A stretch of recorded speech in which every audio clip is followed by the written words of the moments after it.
GeM ஆன்மீக அன்பர்களுக்கு வணக்கம். பொதுவாக வருடத்தில் 12 அமாவாசை திதிகள் வந்தாலும் தை அமாவாசை, ஆடி அமாவாசை, புரட்டாசி மகாலய அமாவாசை மிகவும் சிறப்பாக கூறப்படுகிறது.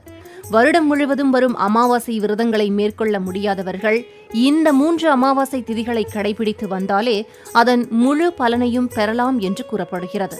நம் முன்னோர்கள் ஆடி அமாவாசையின் போது பித்ருலோகத்தில் இருந்து கிளம்பி பூமியை நோக்கி பயணப்படுவார்கள். அப்படி புறப்பட்டு ஆவணி மாதம் பௌர்ணமிக்கு அடுத்த நாள் வரும் பிரதமை திதிக்கு பூமிக்கு வருவார்கள். பிறகு வரும் 15 நாட்கள் பூமியிலேயே தங்கி மகாலய அமாவாசையை முடித்து மீண்டும் பித்ருலோகத்திற்கு புறப்படுவார்கள் என்று சாஸ்திரத்தில் கூறப்படுகிறது. நாம் அமாவாசை நாளில் முன்னோர்களுக்கு தர்ப்பணம் கொடுப்பதன் மூலம் அவர்களுக்கு ஆத்ம சக்திகள் கிடைக்கும் என்றும் கூறப்படுகிறது. மேலும் அமாவாசை தினத்தில்தான் சந்திரன் மகிழ்ச்சி அடைவார். அதனால்தான் முன்னோர்களுக்கு தர்ப்பணம் செய்ய உகந்த நாளாக அமாவாசை கூறப்படுகிறது. இந்த வருடம் வரும் அக்டோபர் 2ஆம் தேதி புதன்கிழமை மகாலய அமாவாசை வழிபடப்படுகின்றது.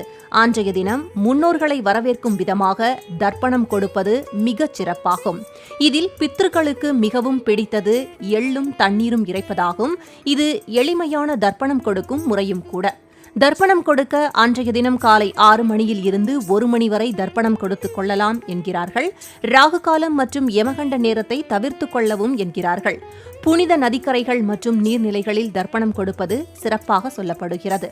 யாரெல்லாம் தர்ப்பணம் கொடுக்கலாம்? தாய் அல்லது தந்தையை இழந்த ஆண்கள் தர்ப்பணம் கொடுக்கலாம். கணவனை இழந்த பெண்களும் தர்ப்பணம் கொடுக்கலாம். சுமங்கலி பெண்கள் விரதம் இருக்கவோ தர்ப்பணம் கொடுக்கவோ கூடாது. அன்று வீட்டு வாசலில் குறிப்பாக கோலம் போடக்கூடாது. பித்ருலோகத்தில் இருந்து வரும் முன்னோர்களுக்கு தர்ப்பணம் கொடுத்து அவர்கள் பசியை போக்குவதோடு மட்டுமல்லாமல் பசியோடு இருக்கும் ஏழை எளியோருக்கு உணவு கொடுப்பதன் மூலம் நம்முடைய பல தலைமுறைகளுக்கும் பசியின்றி உணவு கிடைக்கும் என்று புராணங்கள் கூறுகிறது. அது மட்டுமல்லாமல் வஸ்திர தானம், தண்ணீர் தானம், பசுவிற்கு அகத்திக்கீரை வழங்குவது போன்ற தானங்களை செய்வதும் சிறப்பாகும். மாலை நேரத்தில் கோவிலுக்கு சென்று 2 நெய் தீபங்கள் ஏற்றி உங்கள் வழிபாட்டை நிறைவு செய்து கொள்ளலாம். இப்படி தர்ப்பணம் கொடுப்பதினால் எடுத்த காரியத்தில் வெற்றியும் தடைகளும் அகலும், வாழ்வில் முன்னேற்றம் கிடைக்கும். நம்முடைய மூதாதையர்களின் அருளாசி நம்மை காக்கும் கவசமாகும். அவர்களின் ஆசீர்வாதம் இருந்தாலே எத்தகைய தடைகளையும் தாண்டி வெற்றியடையலாம். நம் குடும்பத்தில் வாழ்ந்து மறைந்த முன்னோர்களையே பித்ருக்கள் என்கிறோம். அவர்களின் ஆத்மா சாந்தி அடையாமல் இருப்பதையே பித்ருதோஷமாகும். பித்ருக்களின் சாபம் என்பது கடவுள் நமக்கு அளிக்கும் வரங்களை கூட தடுத்து நிறுத்தும் சக்தி உடையது என்றும் கூறப்படுகிறது. குழந்தை பிறப்பு தள்ளி செல்வது, தீராத நோய், திருமண தடை, காரிய தடை போன்றவற்றிற்கு பித்ருதோஷமும் ஒரு காரணமாக சொல்லப்படுகின்றது.